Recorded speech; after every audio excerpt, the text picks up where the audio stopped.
بنائی ہم نے ان کے یعنی قوم سبا کے اور ان بستیوں کے جن میں ہم نے برکتیں دی تھیں، ایسی بستیاں جو ظاہر تھیں، اور اندازہ مقرر کیا ہم نے ان میں مسافت کا، چلو تم ان میں راتوں کو اور دنوں کو امن والے بے خوف۔ بس کہا انہوں نے اے ہمارے پروردگار، دوری کر دیجئے ہمارے سفروں کے درمیان، اور ظلم کیا انہوں نے اپنے آپ پر، بس کر دیا ہم نے ان کو قصے کہانیاں، اور ٹکڑے ٹکڑے کر دیا ہم نے ان کو مکمل طور پر ریزہ ریزہ کرنا۔ بے شک اس میں البتہ قدرت کی نشانیاں ہیں ہر صبر کرنے والے، شکر کرنے والے کے لیے۔ سورہ سبا کی آیت نمبر 18 اور آیت نمبر 19 یہ دو آپ حضرات کے سامنے پڑھی اور اس کا ترجمہ ہوا ہے۔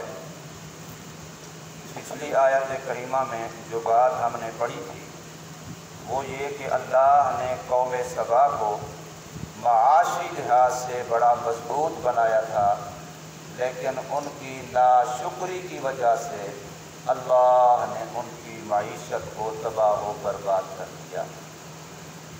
اب ان دو آیتوں کے اندر اللہ فرماتے ہیں کہ ہم نے ان کو زندگی امن والی دی تھی، بے خوف زندگی دی تھی، حضر کی حالت میں بھی اور سفر کی حالت میں بھی، لیکن اس نعمت کا بھی انہوں نے ناشکرا اور کفران نعمت کیا۔ نتیجہ یہ نکلا کہ ہم نے امن کو خوف میں بدلا، اور اس لحاظ سے بھی وہ نعمت سے محروم ہو گئے۔ کوئی بھی قوم ہو یا کوئی علاقہ ہو، کوئی ریاست ہو یا کوئی مملکت حکومت ہو، دو چیزیں اس کے اندر سب سے زیادہ مست ہیں، اور یہ دونوں حکومت کی ذمہ داری ہیں۔ نمبر 1 معیشت اور نمبر 2 امن۔ سورہ قریش کے اندر 30ویں پارے میں چھوٹی صورت لإیلاف قریش، اللہ نے یہی دو نعمتیں جتلائی ہیں، الذی اطعمہم من جوع وآمنہم من خوف، کہ اللہ نے ان کو بھوک کے بجائے کھانا دیا ہے، یعنی ان کی معیشت مضبوط کی ہے، اور اللہ نے ان کو بھوک نہیں دی، کھانا دیا، معیشت مضبوط کی، اور دوسرا یہ کہ خوف کے بجائے امن دیا ہے۔ جہاں پر معیشت مضبوط نہیں ہے، تو میں نے کل حدیث بتائی تھی، کاد الفقر ان یکون کفرا، پیٹ نپو من روٹیاں سبے گلا کھوٹیاں۔ جب ایک بندے کے گھر میں روٹی نہیں ہوگی، وہ تو ہر کام کرے گا، چوری بھی کرے گا، ڈکیتی بھی کرے گا، جھوٹ بھی بولے گا، وہ تو بیچارہ ہر جرم کرنے کے لیے، جسم فروشی کے لیے بھی تیار ہو جائے گا۔ یہ ساری مصیبتیں جنم لے گی کس سے؟ بھوک سے۔ تو اس لیے اللہ کا دین ہمیں یہ بتلاتا ہے کہ ریاست کی ایک ذمہ داری یہ ہے کہ وہ اپنی رعایا کو روزگار کے لحاظ سے ان کو معیشت کے لحاظ سے ان کو مضبوط کرے، اور نمبر 2 ان کی جان کا، ان کے مال کا، ان کی عزت کا تحفظ، امن، کہ آدمی حضر میں ہو یا سفر میں ہو وہ اپنے آپ کو بے خوف محسوس کرے۔ اور آج کا حال ہمارا جو بن چکا ہے، کوئی بچہ بھی اگر گھر سے باہر نکلے تو بندہ بے چین رہتا ہے، پتہ نہیں بیچارہ واپس آتا ہے کہ نہیں آتا ہے تو کس حال میں۔ کوئی بندہ سفر میں جاتا ہے تو تھوڑی تھوڑی دیر کے بعد فون کرنا پڑتا ہے، ٹھیک جا رہے ہو، خیریت ہے۔ یہ معاملات ہمارے ساتھ ہماری بد عملی کی وجہ سے ہیں، کفران نعمت کی وجہ سے ہیں۔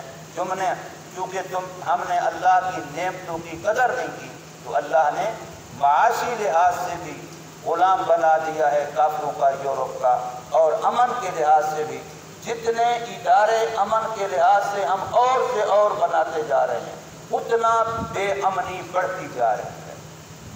آپ اگر صرف پولیس کے شعبے گننے لگ جائیں تو آپ حیران ہو جائیں گے کہ کتنے شعبے در شعبے، اور اگر یوں دیکھا جائے کہ ہر گلی کوچے میں کہیں گیٹ لگ گئے ہیں، کہیں چوکیدار مقرر ہیں، کہیں وہ سیکورٹی کیمرے لگ گئے ہیں، کہیں دیواریں مضبوط ہیں، کہیں تاریں لگ گئی ہیں، یہ ساری چیزیں پہلے نہیں تھیں۔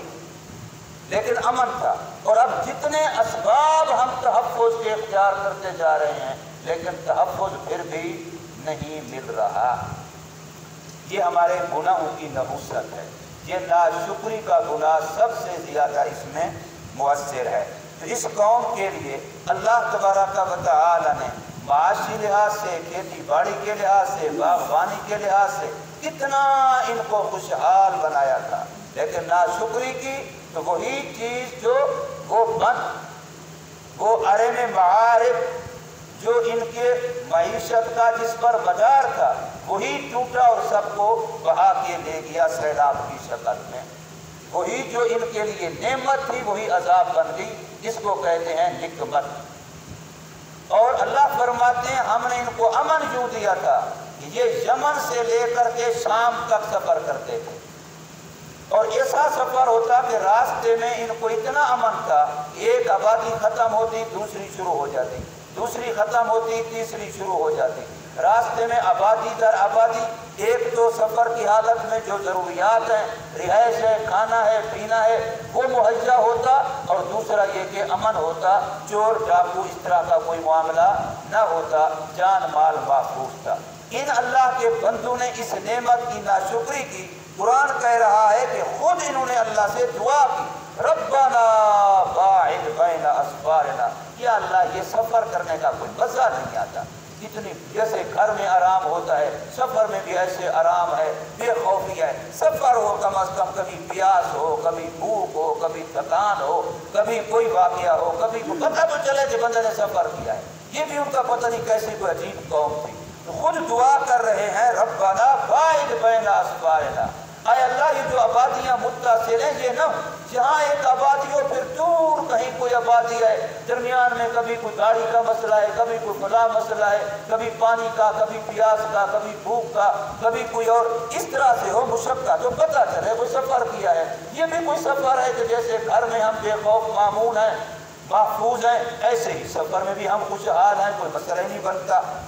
یہ اس قوم نے اس طریقے سے اس نعمت کی ناشکری کی. تو پھر اللہ فرماتے ہیں وہ بستیاں آبادی جو درمیان میں تھی ہم نے وہ اجاڑ کی ختم کر دی.